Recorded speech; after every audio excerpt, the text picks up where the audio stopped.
Welcome back to 21st Century Radio. I'm Dr. Bob Hieronymus. I'm your host for 21st Century Radio tonight. Dr. Queen Zahara comes next week. And our executive producer and research assistant is Dr. Laura Kortner. Our engineer is Vern Anderson. There they go.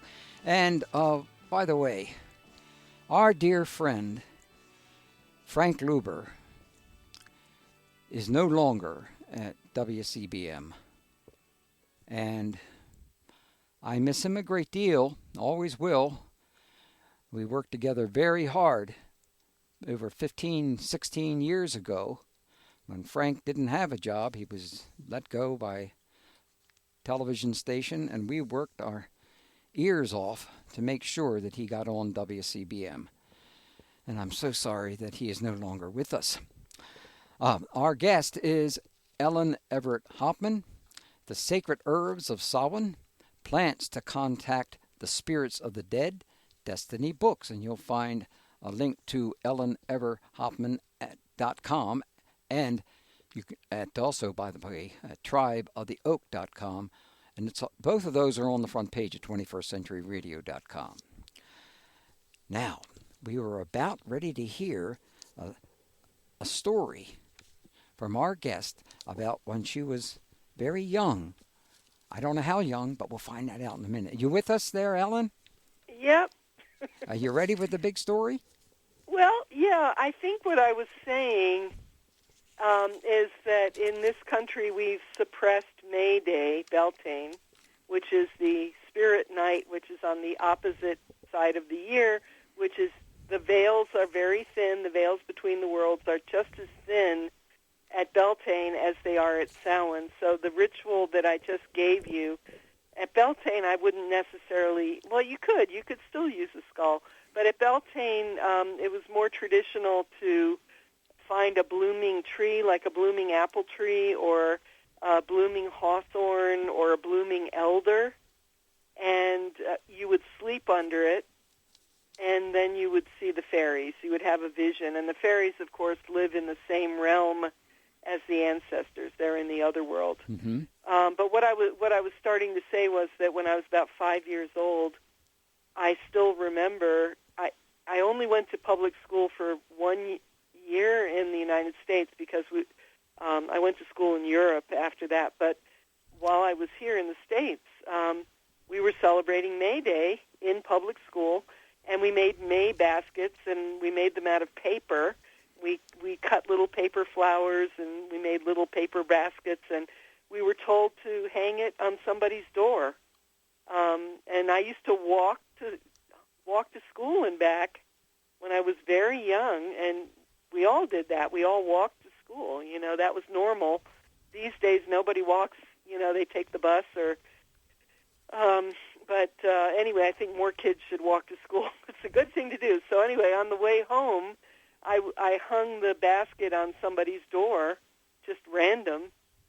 And what happened was, because the Russians had their big May Day parade on May 1st, the government officially suppressed May Day, and nobody's allowed to celebrate May Day, you know. Mm-hmm. The nice thing about pagans is pagans celebrate May Day. We have maypoles and May Day celebrations, you know.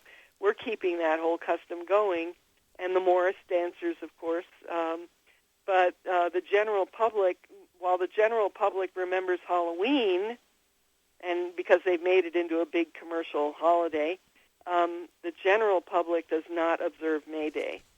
But what I wanted to explain is the same 3 steps that I talked about before.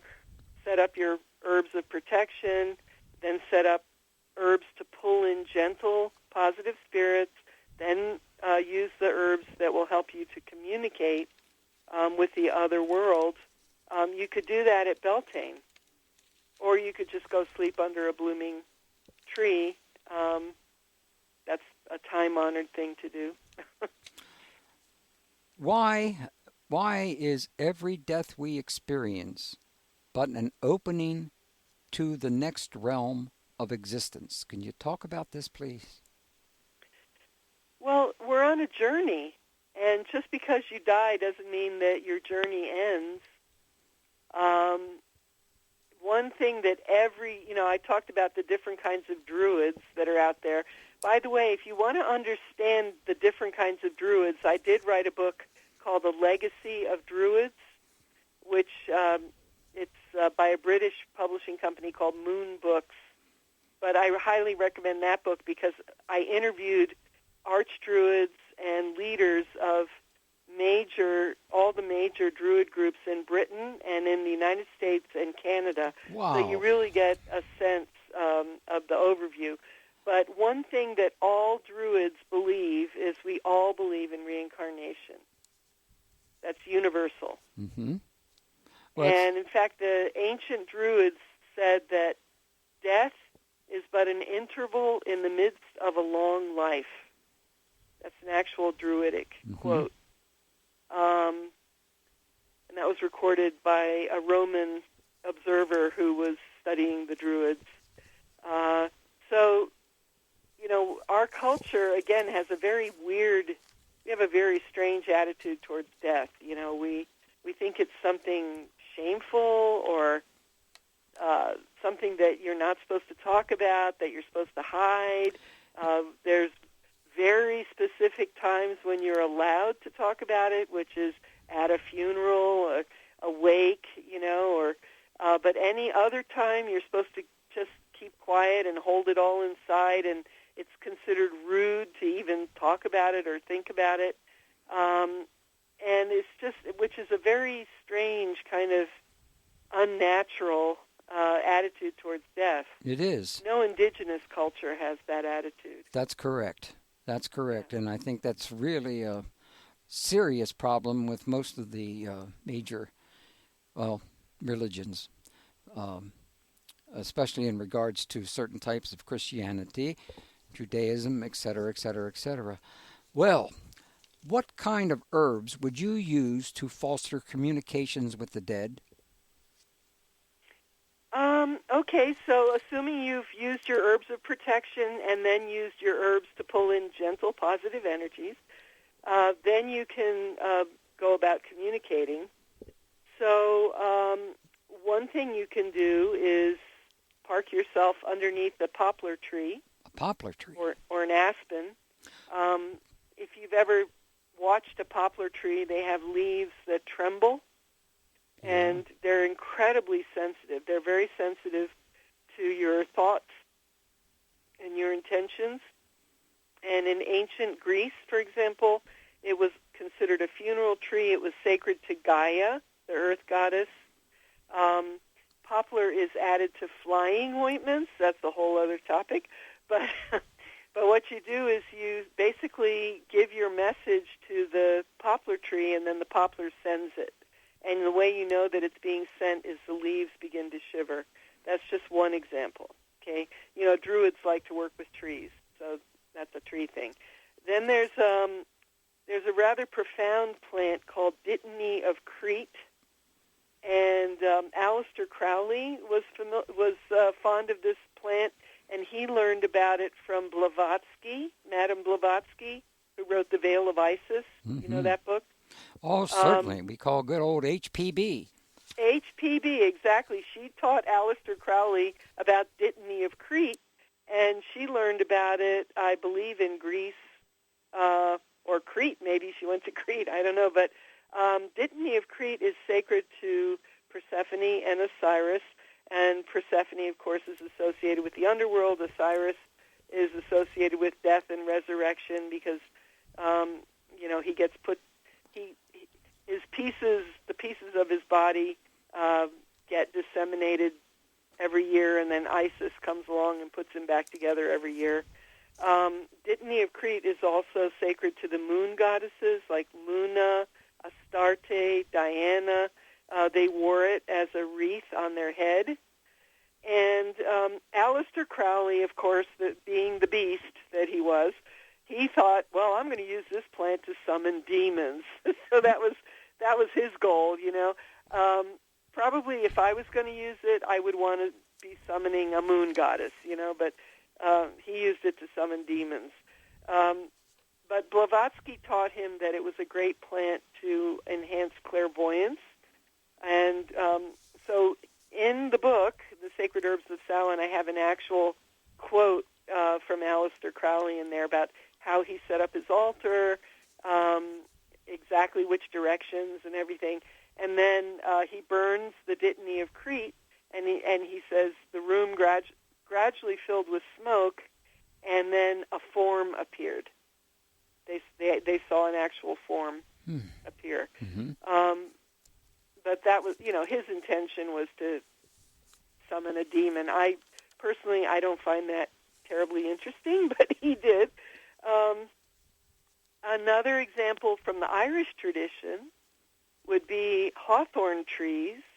And in Irish tradition, there's the idea is that if you find a solitary hawthorn, especially if there's a source of water nearby, especially if it's on a hill, it's an entrance to the land of fairy. Oh, yes, that's right. So you either sleep there in order to see fairies, or go mad and become a poet, or you avoid it like the plague, because the church taught people to be afraid of the fairies, and so they're taught to avoid such places. But then if you want to be a poet, or if you want to be a druid or something, you're going to actually hang out with a hawthorn, and it's going to give you a vision of the other world. In the Egyptian tradition, and all these herbs are discussed in the book. There's whole sections on each of these herbs. But the lotus, which is actually my favorite plant, Me too. is a symbol of rebirth, birth and rebirth, because the lotus is a very profound plant. I mean, it floats on the water. Nothing sticks to it. If you fling water at it, it beads up. Nothing will stick to it. It grows in usually very muddy water, and yet it's the most beautiful. It has the most gorgeous fragrance. It's beautiful to look at, and it closes up at night, and it opens up again in the morning. So for the Egyptians, that was the symbol of rebirth. And there are spells in the Egyptian Book of the Dead to transform a person into a lotus. And what that means is to help you be reborn. And then they would also burn lotus as incense for the dead to encourage them in their birth and rebirth. So that's a really deep plant. And usually when you see images of the pharaohs, for example, they usually they're either holding a lotus, or they've got a lotus on their head, or, Mm-hmm. It's a very, very profound plant. And then the Greeks used marjoram, which they would plant on graves because they said it brought joy to the dead. So you can drink marjoram, and that would be a nice one if you were trying. Say you had a dead ancestor and you had unfinished business with, your grandfather or your grandmother, something you needed to tell them.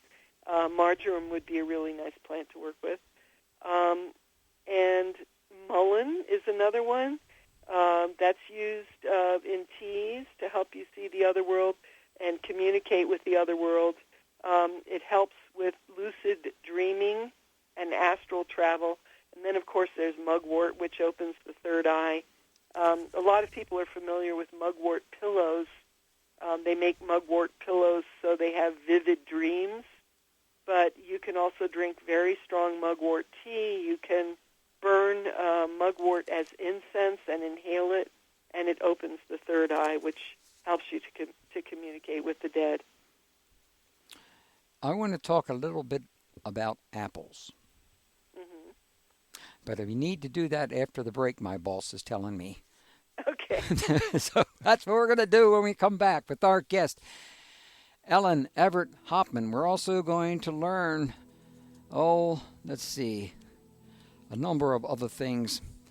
Oh, gosh, Rudy, about what jack-o'-lanterns really were used for. But mainly, I had no idea that the god Shiva created cannabis. Boy, there are so many other things to talk about that this book contains. The Sacred Herbs of Samhain. Plants in contact with The Spirits of the Dead Destiny books, and you'll find a link to tribeoftheoak.com on the front page of 21stcenturyradio.com.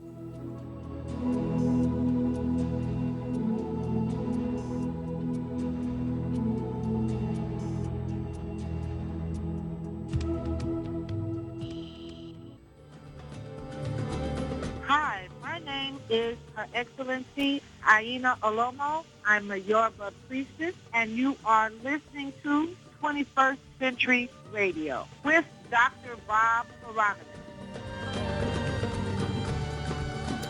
Welcome back to 21st Century Radio. You know, I'm sorry, I didn't tell you that the music that was going out was Dancing with Fairies by Dagda.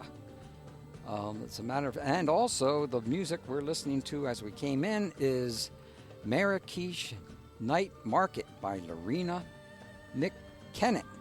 Thanks to Dr. Kortner there, who made sure we got that kind of music here. She works very hard here. I don't do anything. I just hang out. All right, our guest, of course, doesn't hang out. She's working mighty hard tonight. Ellen Evert Hopman is with us, the Sacred Herbs of Samhain, Plants to Contact the Spirits of the Dead Destiny books. And, gosh, Rudy, we were just about ready to talk about apples for a second. Were we going to do that? Can we do that? It's not illegal. Yeah. It's not illegal, is it? No, apples are still legal. Okay, all right, let's go get some. I mean, okay. Why is an apple the symbol of the other world? Well, this is a big subject, and I do have a book called The Druid's Herbal of Sacred Tree Medicine. You got a which book on has just an about entire everything. chapter about apples. Yes. But I have about 15 books in print. I'm in the book, The Sacred Herbs of Samhain. Of course, I do have a section on apples, and I thought I would read just this one paragraph. The Celtic god who guides the dead to the other world is Manannán mac Lir, who lives on an island called Evan Avlach, the place of apples. Manannán once appeared at Tara, the ancient seat of the High Kings of Ireland, in the guise of a mysterious warrior carrying a branch of golden apples that, when shaken, produced music that, when anyone who heard it, would forget all their troubles. And when King Arthur died, he was ferried across the water to Innis Avalon, or Innis Afalach, that is, Avalon, the Isle of Apples.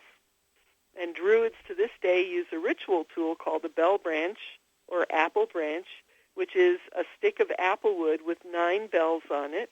The bell branch is shaken before a ritual to drive away any negative energies and attract helpful fairies who love the sound of the tinkling bells.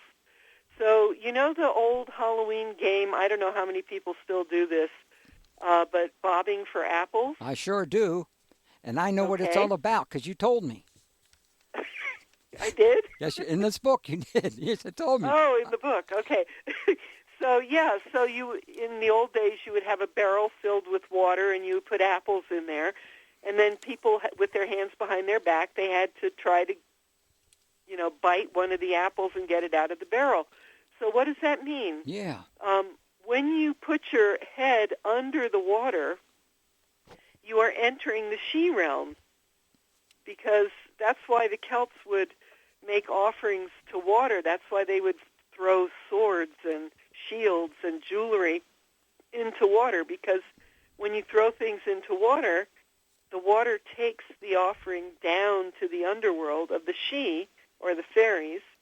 When you put offerings in fire, the fire takes the offering up to the sky world of the gods.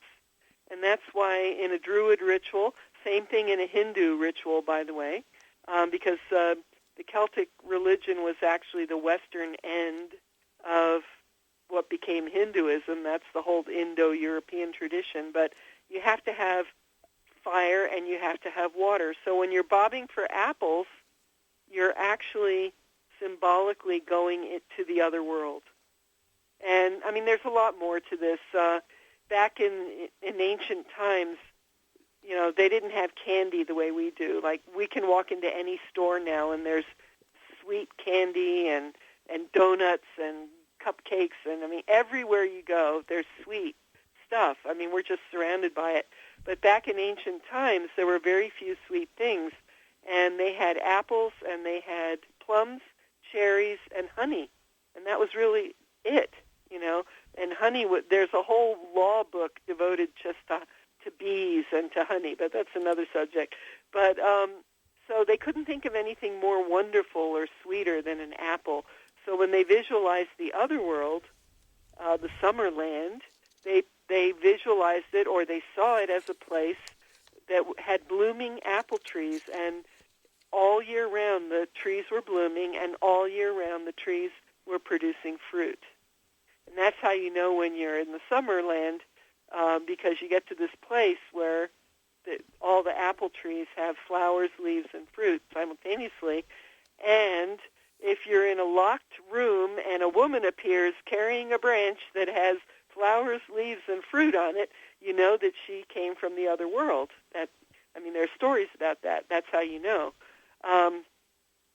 So anyway, apples were so special, it was such a big deal, that when the Christian missionaries came and were telling people about Adam and Eve and how Eve tempted Adam, actually she tempted Adam with knowledge of the tree of good and evil, I think. Yeah, but anyway, in the medieval mind, they couldn't think of anything more wonderful than an apple, so they thought she must have used an apple. So all the images that you have are her handing out an apple to Adam, because they couldn't think of anything else she could have tempted him with in the garden. But if you read the Bible, there's no apple in the Bible. It's not there. It's just a projection of the ancient way of thinking. Apples were mystically associated with the other world and with temptation, and they couldn't think of anything better. Mm. Well, this reminds me of my old days. I was going to become a priest at one time. And after having spent time with a lot of very spiritual people in that particular area, I realized I was not cut out for that. Well, you could still be a priest. You just don't have to be a Catholic priest. You could be many kinds of priests. Well, yeah, yes, there are. There are other,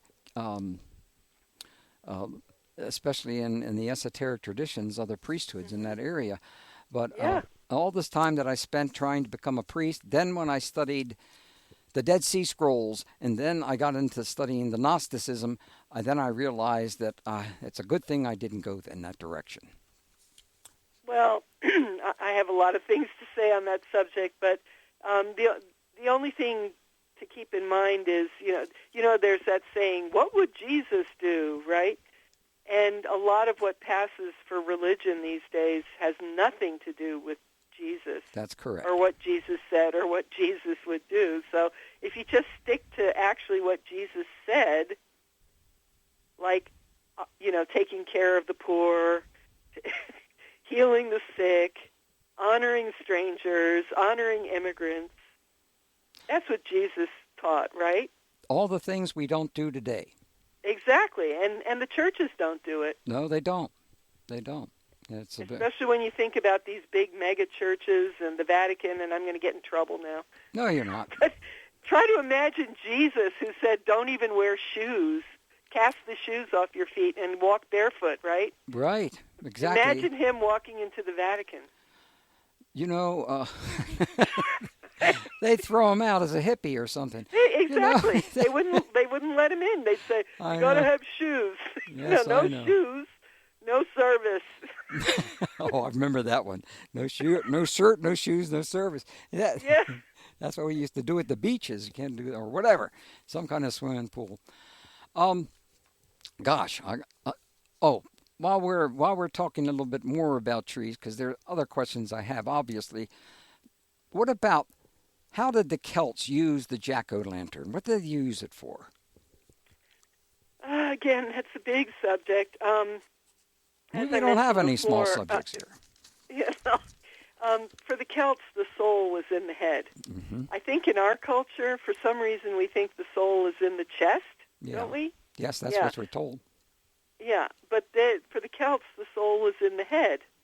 And if you were going to conquer your enemy, you had to literally cut off their head. And they were headhunters. And that was all the Gaulish Celts, the people in France, Germany, Britain, Ireland, everybody. They were all headhunters, okay?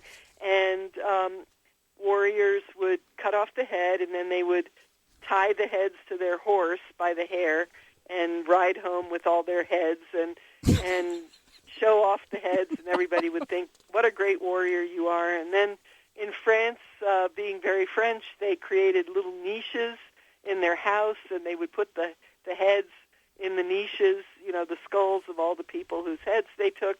And then in other areas, they would preserve the heads. They would put them in a cedar box with cedar oil. And then when they had guests over for dinner, they would pull out the head, and everybody would clap, big. This meant you were a great warrior. So having a jack-o'-lantern, originally they were carved from turnips or rutabagas. Yeah, they didn't have pumpkins. They didn't have pumpkins, right. So if you see a book that claims to be a Druidic book, and I'm not naming any names, that talks about pumpkins, it drives me crazy. Anyway, they didn't have pumpkins. Pumpkins are a Native American vegetable. So they carved their turnips, and they would put a candle in the turnip, and they could fill it with sand and then put the candle in, and then put it in the window. That's in more modern times. But anyway, the concept of the head, it meant that it gave you protection because, in the same way that in the old days they would hang the heads on the gate post or on the walls or display the heads, and then everybody would think, oh my goodness, they have really fierce warriors in this tribe. We're not going to mess with them. Yeah.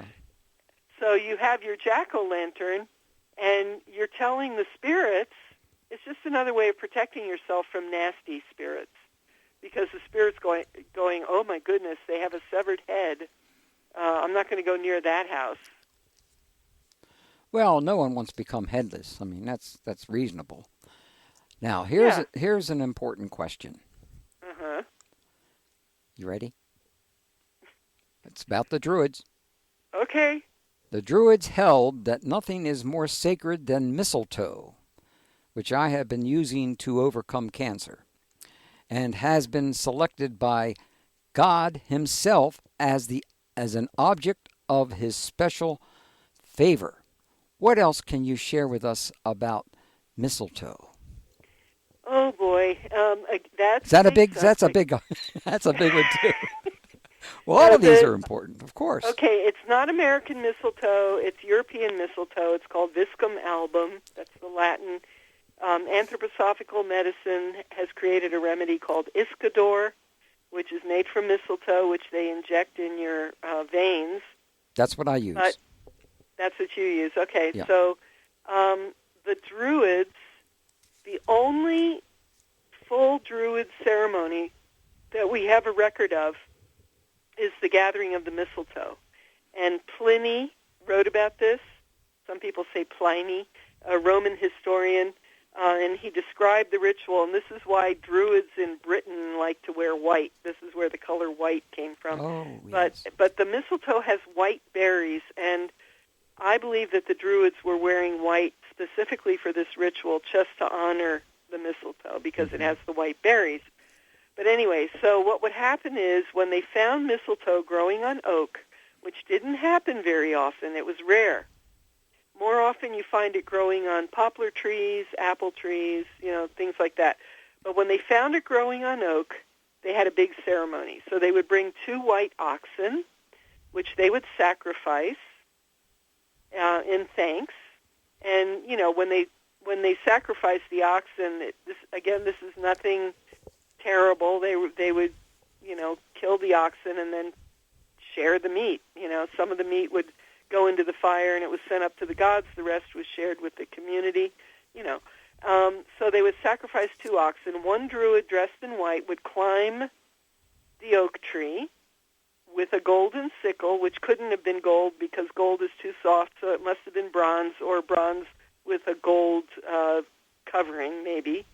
A second druid would be waiting at the bottom of the tree carrying a white cloth, and the druid that climbed the tree would cut the mistletoe with the golden sickle, and this was done on the 6th day of the moon, which means the 6th day after the dark of the moon. So it's during the beginning of the new moon, which is when the new moon looks like a sickle. Then they would cut the mistletoe. It would drop down. The druid waiting at the bottom of the tree carrying the white cloth had to catch the mistletoe in the cloth. It was not allowed to touch the ground. If it touched the ground, that was very disrespectful, and also you couldn't use it. So they had to catch it. And then they were using it, I believe they were using it to cure cancer. We don't have any written or oral tradition that that's what was going on, but I do know when I was in Ireland the first time, I've been there a few times, I was hanging out with a forest druid who told me a story about how in ancient times the druids would bathe people in baths of yew, dead people, and bring them back to life. Whoa. Okay? Mm-hmm. That's the tradition. But, you know, when you hear traditions like that, or old wives' tales or stories, you have to think, what does that mean? You know, in modern times, we have cancer medicine that's made from yew.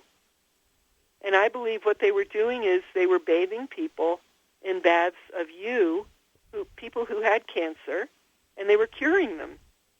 And the same thing must have been going on with mistletoe, because studies have been done that the mistletoe growing on oak has the most potent anti-tumor activity. Mistletoe growing on apple trees or poplar trees or anything else does not have the same anti-tumor activity. So why else would the Druids think it was such a big deal when they found it growing on oak? Well, as you know, oak is a being that is perfectly balanced between the world. Where did you read that? Page 47. Okay. I told you Yeah. I read every word in your book. You thought I guess you did. Yeah, but I mean, okay, yes. There's a whole, that's what I mean, it's a big subject. You could do a whole sermon just on oak trees. But yeah, the roots go down as deep as the branches are high. Mm-hmm. Well, right still, now. I mean, I believe that they were using it for cancer. That's what I think. And that's just my intuition. By the way, I have to put in a plug. Sorry, I keep mentioning my books, but I have a trilogy of novels, Priestess of the Forest, The Druid Isle, Priestess of the Fire Temple, and I have Iron Age medicine in those books. The protagonists are druids who just happen to be herbalists. And the way I wrote those books, I hate the word channeling because it sounds very New Age, but that's basically what it was. I would sit down at the computer and they would show me things and I would just write them down. But they use mistletoe, they use yew, they use mugwort. Yeah, they showed me that. Well, we have to take a break here. And when I come back, I'll ask you the biggest question and the hardest question you ever had, which is why do fairies despise iron? You want to do some research in your own book and check it out there so we make sure we got it right, okay? Okay. All right. Ellen Evert Hopman is our guest, the Sacred Herbs of Samhain. You think I'm having a good time? You're damn right. I've enjoyed this book so much. You would too. Plants to Contact the Spirits of the Dead, Destiny Books. You'll find a link to EllenEvertHopman.com and TribeTheOak.com. We'll be back in a couple of minutes.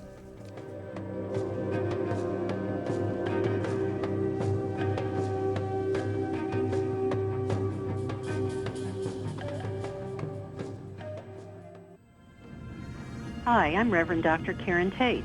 I'm the author of Goddess Calling, Inspirational Messages and Meditations of Sacred Feminine Liberation Theology, and the radio show host of Voices of the Sacred Feminine Radio on Blog Talk. My website is www.karentate.com. And you've been listening to 21st Century Radio with Dr. Bob Hieronymus. Thank you, Karen Tate. We haven't talked to her in some time, too. Oh, goodness gracious. I'm getting old.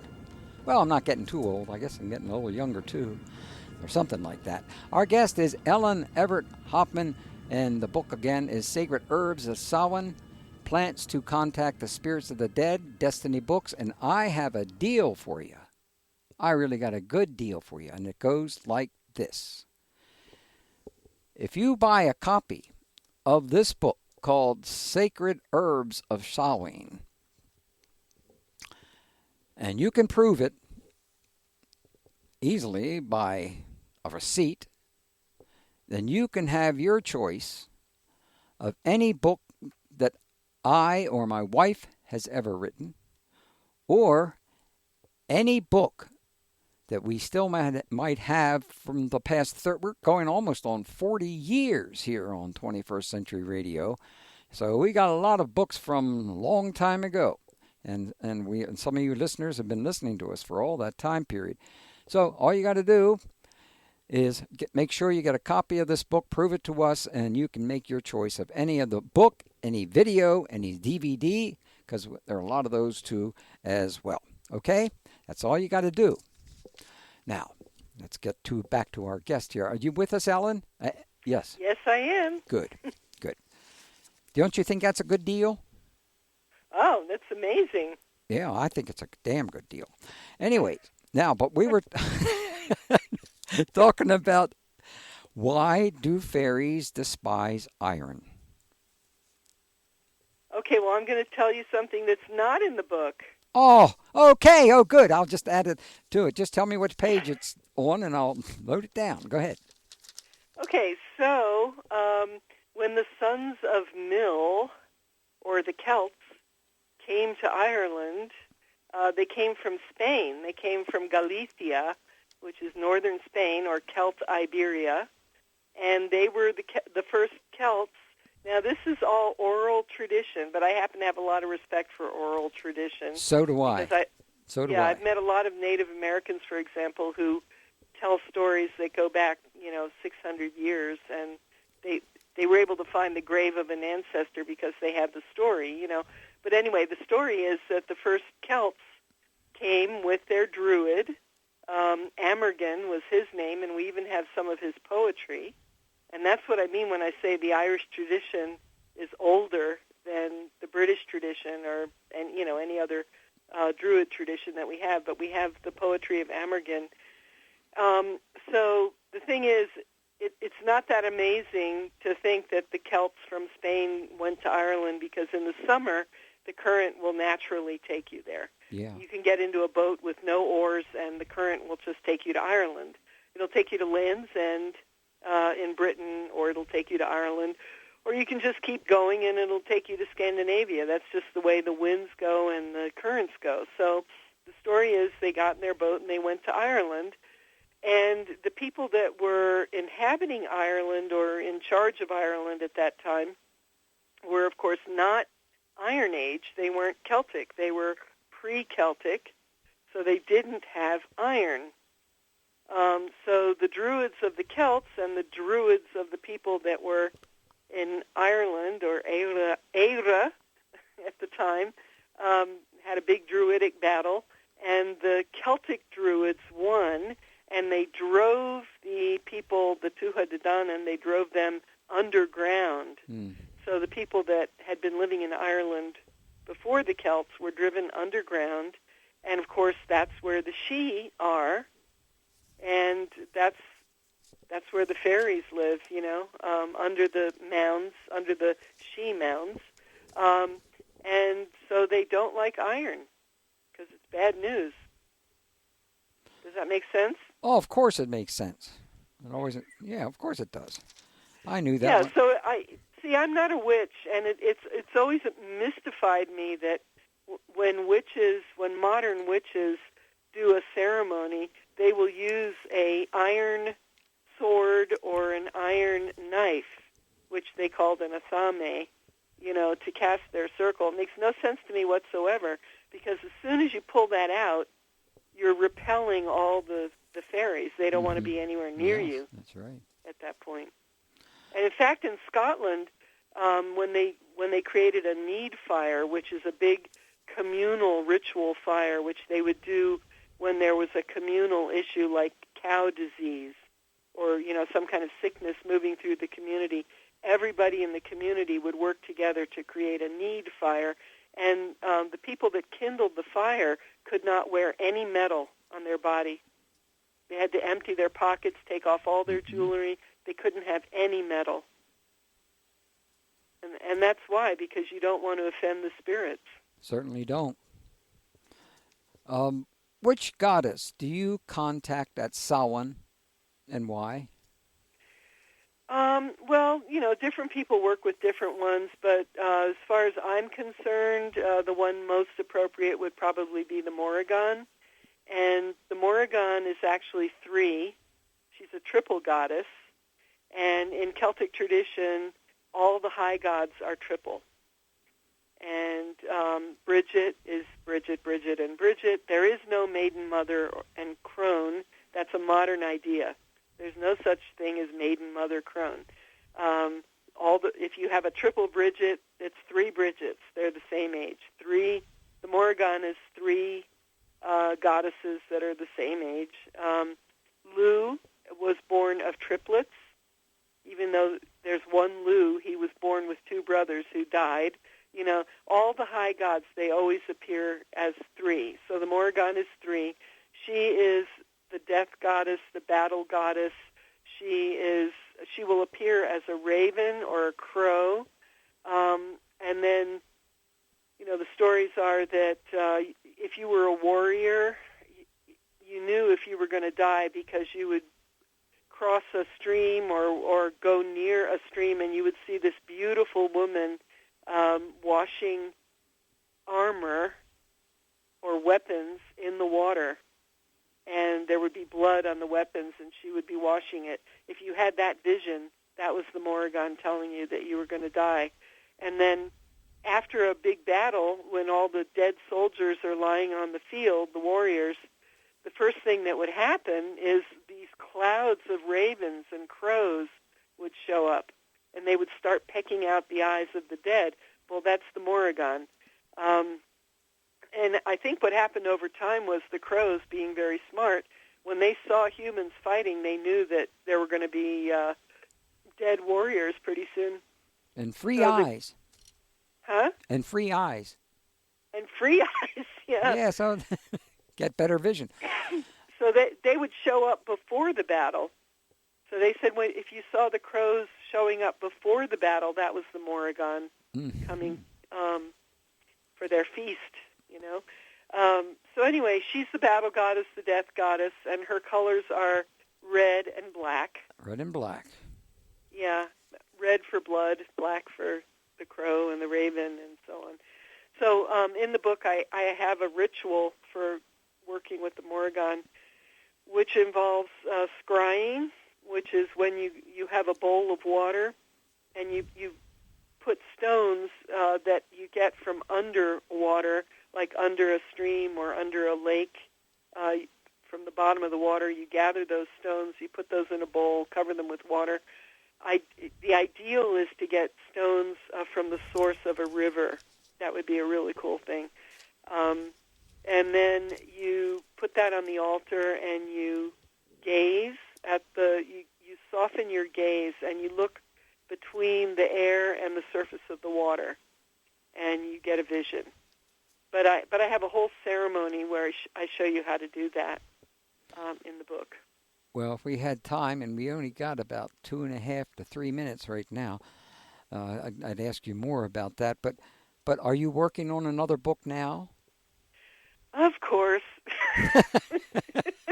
Well, like I said, I have a book. It's already available for pre-order. It's called The Sacred Herbs of Beltane. Coming out April 2020, but it's already on Amazon. You can pre-order it, or you can go to Inner Traditions and pre-order it. Mm-hmm. And then, so that's being edited right now. And then the one that I'm actually working on at the moment is The Sacred Herbs of Christmas and Yule. Oh, boy. Yeah. There's always something going on. Yes. Oh. Any other projects that are going on at this time? Well, I'm training a lot of druids. if you go to tribeoftheoak.com, you can check us out. And I have people in Mexico, all across the U.S., Ireland, and South Africa that are training right now. Mm-hmm. And if you want to see my books, just go to EllenEvertHopman.com, EllenEvertHopman.com. All my books are there. I'm teaching herb students, but that's very local. I have a 6-month intensive every year near Amherst, Massachusetts, and I'm working with my students. We just finished gathering acorns and processing acorns to make them into cake and bread and stuff like that. I really miss going up to Massachusetts and Connecticut. You have some of the greatest bookstores I've ever gone into.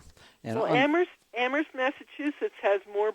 This area has more bookstores per capita than any place in the country. And it's probably all your fault. Yeah. Yeah. Thank you. But, I mean, there's so many writers here. Everybody's a writer. Hello. They're either a writer or a holistic practitioner. Yeah. Well, thank you for joining us, Ellen. This has been terrific. I learned so much from you, and I really look forward to having you come on again and us goofing off again, huh? Yeah, I'd love to. Thank you very much, and Samhain blessings on everybody who's been listening. Thank you. God bless you. Night-night.